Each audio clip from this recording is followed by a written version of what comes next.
Vadakkanchery youth Congress division 20 committee youth Congress സ്ഥാപക ദിനം ആചരിച്ചു. മണ്ഡലം വൈസ് പ്രസിഡന്റ് മുസ്തഫ അള്ളനൂർ അധ്യക്ഷത വഹിച്ച യോഗത്തിൽ യൂത്ത് കോൺഗ്രസ് ജില്ലാ general secretary advocate Muhammad Shafeeq പതാക ഉയർത്തി ഉദ്ഘാടനം ചെയ്തു. ഇന്ന് യൂത്ത് കോൺഗ്രസിന്റെ സ്ഥാപക ദിനമാണ്. 1960 ഇന്ത്യയുടെ പ്രിയപ്പെട്ട പ്രധാനമന്ത്രിയായിരുന്ന, ഇന്ത്യയുടെ ഉരുക്കു വനിതയായിരുന്ന, എക്കാലത്തും ഇന്ത്യയുടെ യശസ്സും അഭിമാനവും ലോകത്തിനു മുൻപിൽ സംരക്ഷിക്കാൻ പോരാട്ടം നടത്തിയ ഇന്ദിരാ പ്രിയദർശിനി ഈ രാജ്യത്തിന് സംഭാവന ചെയ്ത പ്രസ്ഥാനത്തിൻ്റെ പേരാണ് ഇന്ത്യൻ യൂത്ത് കോൺഗ്രസ് എന്ന്.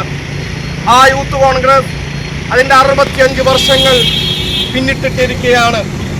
ഈ രാജ്യത്തിൻ്റെ സമര പോരാട്ടങ്ങളിൽ ആ യൂത്ത് കോൺഗ്രസിൻ്റെ പോരാട്ടങ്ങൾ ഈ രാജ്യത്തിൻ്റെ വിവിധ ഘട്ടങ്ങളിൽ നാം കണ്ടിട്ടുള്ളതാണ്, ചരിത്രത്തിൽ രേഖപ്പെടുത്തിയിട്ടുള്ളതാണ്.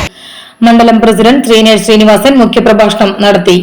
വാർഡ് പ്രസിഡന്റ് അക്ബർ ഷാ സ്വാഗതം പറഞ്ഞ യോഗത്തിൽ Indian national Congress block vice president Biju Ismail, Sasimangalam, booth president Asi Adam, നിയോജക മണ്ഡലം വൈസ് പ്രസിഡന്റ് മനീഷ് വടക്കാഞ്ചേരി എന്നിവർ പങ്കെടുത്ത് സംസാരിച്ചു.